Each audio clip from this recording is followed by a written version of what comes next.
Hey, this is Jürgen Rasmussen. Welcome to the Provocative Hypnosis vlog. Speaking as a guy who has one foot in the hypnosis world and one foot in the meditation world, I actually started meditating in 1991. So this is my 30th year of having a meditation practice. Although the first 10 years ago was 10 years or so were more sporadic, and then at least the last 17, 18 years have been of having a daily meditation practice. And I started studying hypnosis back in 1997 and have seen clients professionally since 1998. So this video is going to be about what hypnosis can bring to meditators, or why people who meditate really should explore hypnosis. This is something I find to be very fascinating, is that the meditation world and the hypnosis world seem to mostly just ignore each other. Like they kind of pretend that the other party doesn't really exist. And it's really unfortunate because there are quite a few similarities within hypnosis and meditation, but there's also enough differences that both of these avenues, if you will, have a lot to teach each other. So, as I said, today's video is about how hypnosis, or exploring hypnosis and hypnotic phenomena, can really bring something of value to meditation, both in terms of your own meditation practice and also for those who teach meditation as a spiritual practice or use it with their clients. Okay, so let's get into this. A lot of what meditation done well can help you do is to become better at seeing thoughts as thoughts, to be less lost in thought and learning how to break the spell of being lost in thought. You know, that condition of just thinking without knowing that you're thinking, which makes it seem as if your experience is all the time triggered by what you seem to be thinking about. So if you look at hypnosis, the ritual of hypnosis, it is to a large degree one person guiding another person. I mean, it is a cooperative activity, but it's one person guiding another person to get absorbed into suggested realities and to experience them as non-volitional. So it's both intentional and non-volitional at the same time. In other words, to kind of help someone get lost in thought and to lock in that perspective, and then to associate that perspective with certain cues. That's largely what a good hypnotist is going to be doing with a client. So one thing you can do to really help someone understand that mechanism of what it's like to be lost in thought and what it's like to really see thought as thought, and to help them kind of have choice about that and transitioning between one or the other, is hypnotic phenomena. Because hypnotic phenomena is kind of paradoxical. You're guiding someone else to behave spontaneously, as Jay Haley used to say. So imagine, for example, suggesting a arm levitation where the arm seems to be moving just by itself as a result of suggestion. You're essentially saying to the person, I want you to lift your arm, but I don't want you to do it.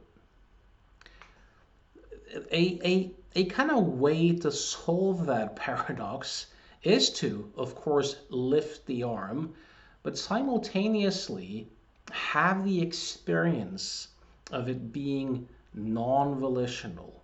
In other words, to kind of be lost in thought. So one thing that I quite often do with clients who have much of an external reference is that I may, for example, help them glue their feet to the floor, or help them have a seemingly unbendable arm by suggesting that the more they try to bend their arm, the more it's just going to stay stuck where it is. Or the more they try to lift their legs from the floor, the more stuck it is, right? Now, this is the equivalent of being lost in thought while someone else is guiding you. But to help people to have that experience in a compelling way, and then to kind of suggest that you can guide the person through it and the person can simultaneously know that they're thinking, they suddenly have the experience of being able to choose to not have the experience, or to choose to have the experience, and to begin to notice how that feels differently. So playing with hypnotic phenomena like that can be an excellent experiential tool to really calibrate what it's like to be lost in thought versus what it's like to not be lost in thought, and to practice kind of transitioning in between the two. So that's one avenue to explore. Another great one is, some people have said that psychology should have changed forever in the late 70s with people like Roger Sperry, who got the Nobel Prize for the experiments with the split brain patients, the epileptics. People like Michael Gazzaniga, where they did this psychosurgery that cut the connections between the left and right hemispheres along the corpus callosum.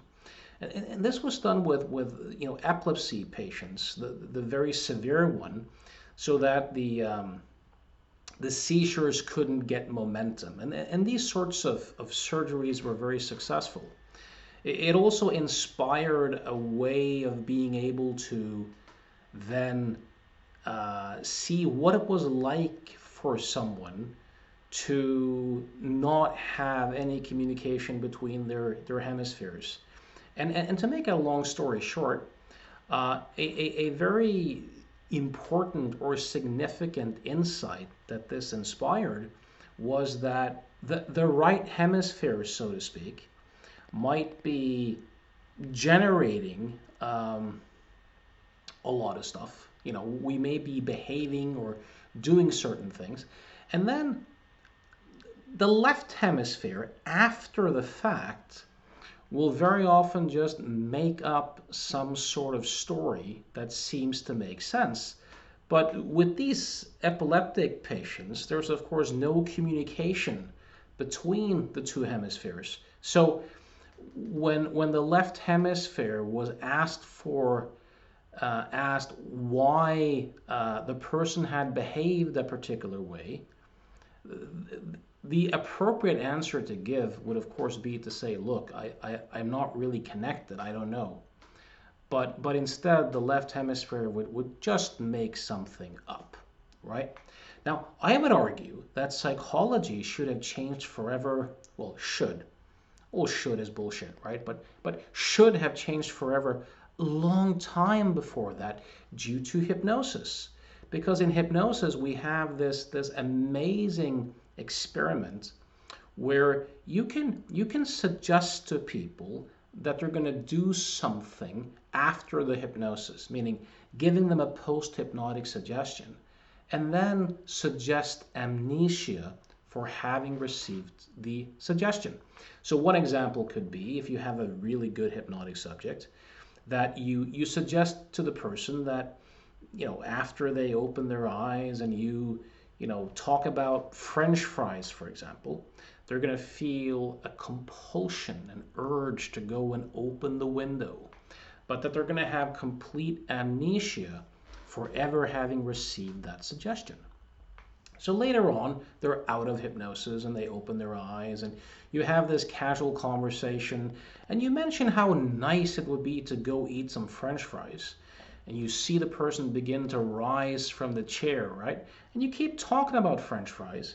And after a while, the person starts to move towards the window. And then you do the really interesting thing. You stop them. You stop them from acting on or completing the post-hypnotic suggestion. Now, what happens every time is that the person has a tendency to get quite compulsive and obsessive. And when you ask them why they have to open the window, they come up with these rationalizations and explanations that they completely seem to believe in, but that has absolutely nothing to do with what was going on. They're not mentioning the post-hypnotic suggestion.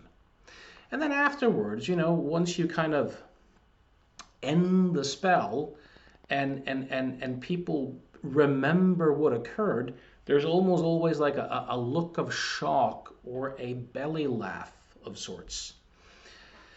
This experiment so clearly shows us that the storyteller, the interpreter that comes online after the fact and makes up stories about why we do the things we do, often has no friggin' clue what might be going on behind the scenes.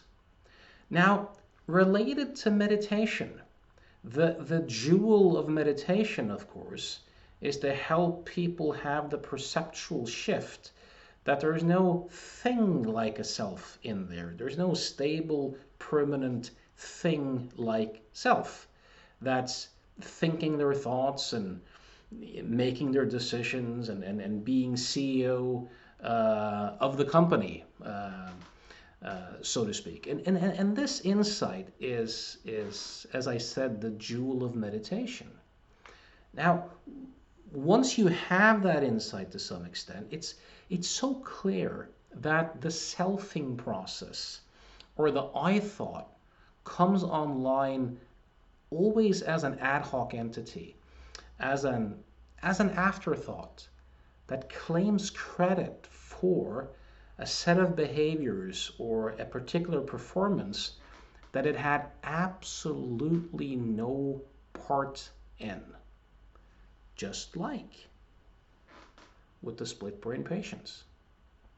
So you could help someone who's a meditation student who's looking to see through the illusory nature of the self, for example. You could use hypnotic experiments like these to really help the person have a set of experiential experiences that can really lay the groundwork for having those sorts of insights in a deeper way. And no one seems to be doing it. I've never heard anyone ever mention such a thing. So that's a great application. Another thing where hypnosis can really shine is that meditators in general seem to be extremely naive when it comes to memory, suggestion, social psychology, the power of context. There's a lot of emphasis, of course, on insight and pure knowing and these sorts of things. But I think if you study hypnosis and you do the experiments, you begin to see that it can't quite be as pure as we think. So, for example, in the meditation world, there's often a lot of emphasis on direct experience, getting away from the stories and having direct experience. And that's true in a sense as far as it goes, but it's not really, really true. Like the way we conceptualize our beliefs, our intentions, influence what shows up as direct experience to begin with. So I'll give an example. The famous David Spiegel-led experiments called Believing is Seeing, where you take highly hypnotizable subjects and you suggest or have them hallucinate color onto a sort of drawing that is black and white. And what you see with the highly hypnotizable folks, not the low hypnotizable folks, but the highly hypnotizable folks, is that the color processing areas in both hemisphere in the visual cortex light up in the exact same way as people do when they see, or maybe I should rather say construct color, because we actually construct color. We don't really see it. So in this case, you can see that an intent, a suggestion, pre-influences what shows up as direct experience. So direct experience is not really direct experience, but it's closer to direct experience. Another thing related to that is that it seems that many in the hypnosis world, again, are very naive when it comes to the power of suggestion, expectancies, contextual factors, relational factors.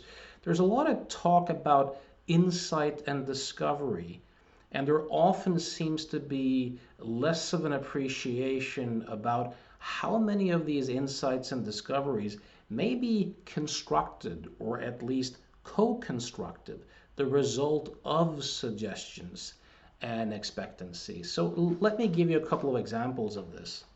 I went to a 2-day course once in New York with a guy called Genpo Roshi, the guy who has the big mind. I was actually vacationing there and just discovered that he was doing a 2-day big mind seminar at the hotel I was staying at. So me and my wife and a friend, went to the seminar. It was a 2-day seminar.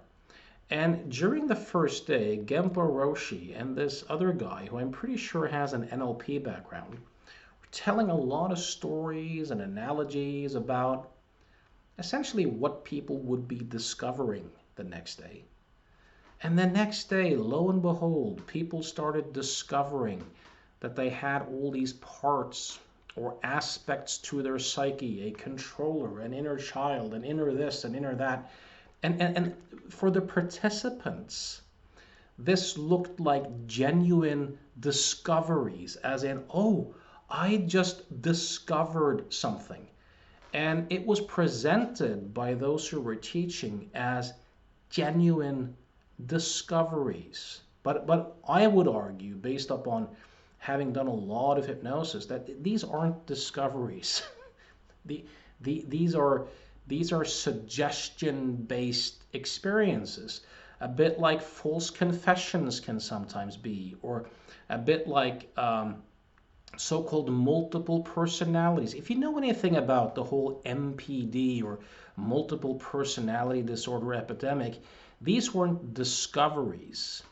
These were suggestion-based, meaning the old story about how so-called multiple personalities is the result of deeply repressed trauma, where the psyche had to fragment itself and create these altars to be able to hold these traumatic memories, seems to be a bunch of BS. It seems to be that the therapists were actually suggesting these parts and these altars into experience, and the clients who were motivated and had the capacity to produce those effects produced them in the same way that people would often discover memories of sexual abuse in therapy that in all likelihood never happened, by digging for memories and trusting their feeling and talking to others who had recovered memories, and doing artwork and dream analysis and hypnosis. When the memory started to occur, that was always interpreted as evidence of a discovery. But if you look into memory a little bit, you'll see that it's way more likely that it's the product of suggestion and the role that the client has accepted in that particular context. So when you look at how quite a few meditation teachers, for example, are presenting these very rigid stages, or these maps of how awakening will occur in these exact steps, and then people tend to have many of those experiences, that seems to always be interpreted as evidence that that particular model is true. Instead of seeing that, this could largely be the result of suggestion. I'll give you an interesting example outside of a spiritual context or a meditation hall or working with clients. When my wife gave birth to our daughter over 9 years ago, there was a Norwegian style nurse Ratched at the hospital who would come into all the new mothers and be very good at establishing rapport, and say things like, this is your first child, you must have many questions. Like she would establish rapport by offering all these truisms that kind of had to be true.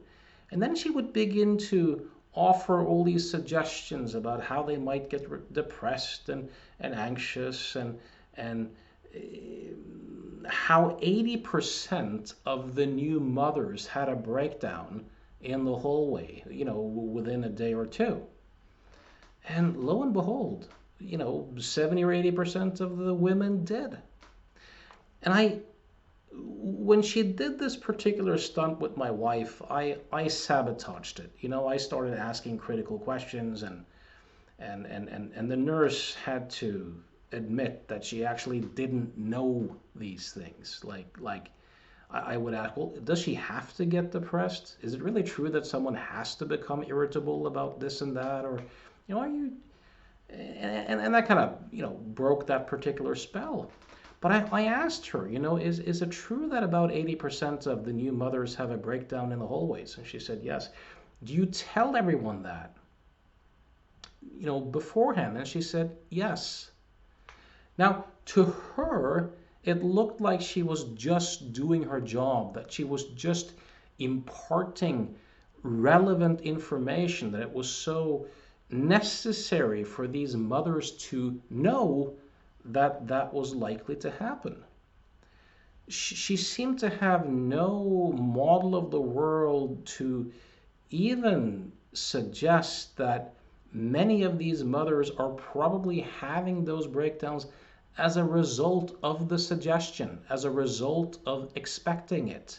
There's a saying that says when someone's vulnerable and insecure and in a kind of chaotic situation that's perceived as a bit traumatic, they're looking to the one the least uncertain. So when a nurse comes in with her uniform and people believe that she's competent and she starts to suggest these things, a lot of young mothers will then unconsciously think that having that breakdown is just part of the role as being a patient at that particular hospital. And after they've had that particular experience, they're probably likely to just attribute it to hormones or the birth process itself or something like that. It's very unlikely that they're going to stop and think, hey, wait a minute, maybe I was acting on a suggestion. So one thing that studying hypnosis and hypnotic phenomena can help you do is to really begin to understand more about memory and suggestion and contextual factors, and to see that a lot of what we think are discoveries and pure knowing is probably to quite an extent the result of the factors that I just mentioned, and not as pure and not as much discovery as we like to think. There's also something very interesting about how you can use suggestion artistry and a context. Hypnotists are often very good at evoking states, calibrating, setting a good frame, evoking responses, helping people make a particular change quite quickly. So there's also something about how might you use a context, a good frame, and suggestion artistry to help people have many of the sorts of insights that we are meditating to discover or see in an experiential way. So I hope this was useful, that it might make you begin to think a little bit alongside those lines. If you're curious about my work, if you'd like to work with me as a client or you're looking for mentoring, you can reach me at provocativehypnosis.com. Till next time, thanks for listening.